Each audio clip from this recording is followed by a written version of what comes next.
does human design mean I'm supposed to stop trying and just rest?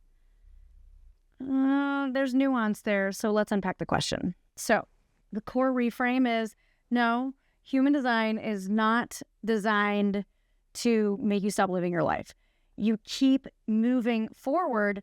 Human design is meant to help you navigate your life with ease and getting out of the head and bringing your awareness into your body by having it be in background programming. The more that you get grounded into the information, easier that it will become just to be a part of your life.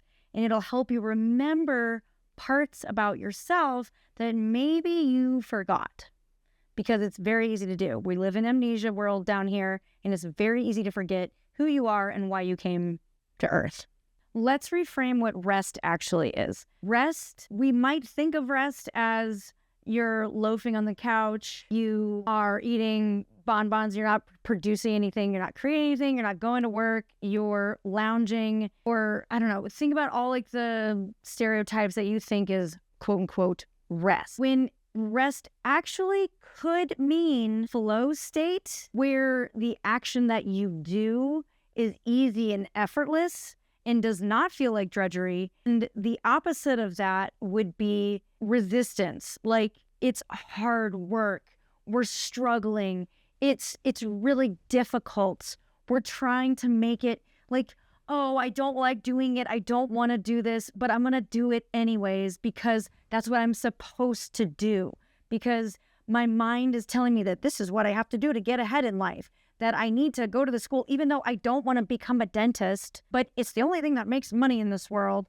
So I'm just going to put my head down and go and do this. And then 15 years later, you realize you fucking hate it. And you spent all this time, yeah, sure, but you hate your job. Maybe you do end up, you have a bunch of money now. Cool. But like the level of burnout comes from doing something because you think that that's what you're supposed to do, okay?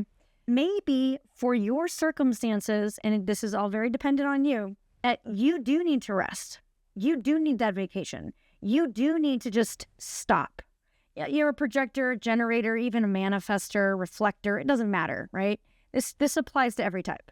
I think this is what I'm supposed to do, and so I end up taking action, and then I end up hating it. Like, for example, me making this video right now, I have been figuring out how to make something easy for me in making a video, because I've tried a whole bunch of different stuff and I absolutely hate it. But for the first time ever, I found a workflow. There's the word flow in there.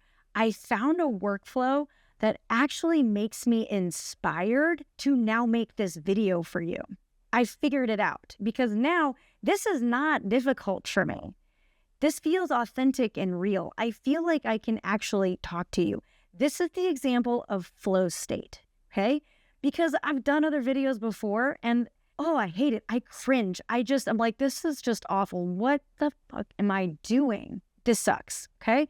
So I rested a long ass time in trying to figure out of type of video. So this is like the very first of that.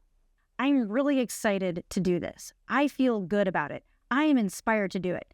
That is the definition of flow state. Are you forcing something? Let's just capture what forcing would mean.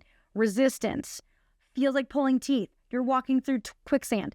You have that, there's just something like you feel inside of yourself and it just doesn't work.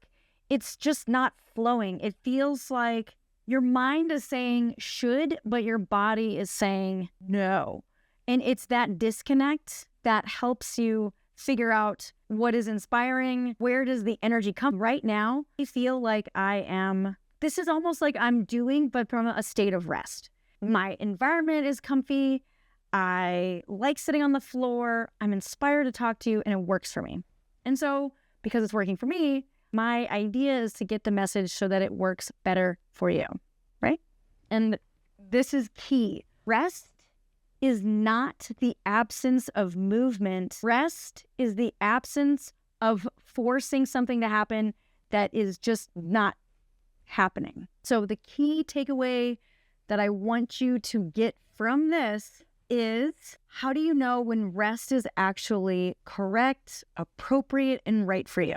Okay. This is like a little checklist here. Are you interrupting force? Okay. Like, are you forcing something to happen? And is the rest the needed break, stop, the hard stop that you need in order to create space for more clarity in the next steps in moving forward, right? Gives you space to breathe, gives you a space to reassess and pause for a moment and not do something out of obligation. Like, for example, okay, perfect example. You're invited to a party. You don't want to go. You're just like, I don't want to go to this party. But you feel obligated and you have to go. Instead of taking the hard stop and resting, you end up going to the party and you end up hating it. That is self-betrayal. You did something because you felt like you were obligated to do, even though your whole body and being was telling you to stop and rest and pause. Okay, so rest is pause, right? You could have stayed home, read a book, had, I don't know, something, hang out with your pets, children, whatever. Like, you could have done something else instead of go to this party. So that is when rest is appropriate. If it's not flowing, stop. If it feels like pulling teeth, just don't do it. Just do nothing. It's okay.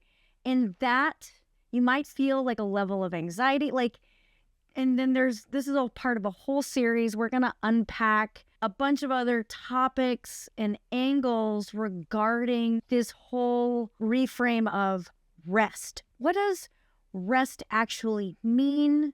Because we're reframing it. It doesn't mean stop moving and to stop living your life. It means for you to pause to see if you're stepping into a state of flow or if you're forcing something to happen because that's what you're supposed to do. That's just that's the reframe here. The solution that I want you to take away from this is being able to learn the difference between flow and force in your own body. What does a flow state feel like? What does forcing feel like to you? And that's going to take some self-reflection in order to understand the nuances of your thoughts, feelings, and then words and actions moving forward. You will then gain self-trust through feedback, and the feedback that you're receiving from your external circumstances, that's information for you. You're experimenting instead of obeying rules and, regulations of human design. These are guidelines, why we're reinterpreting it to make it more practical for everyday embodiment, right?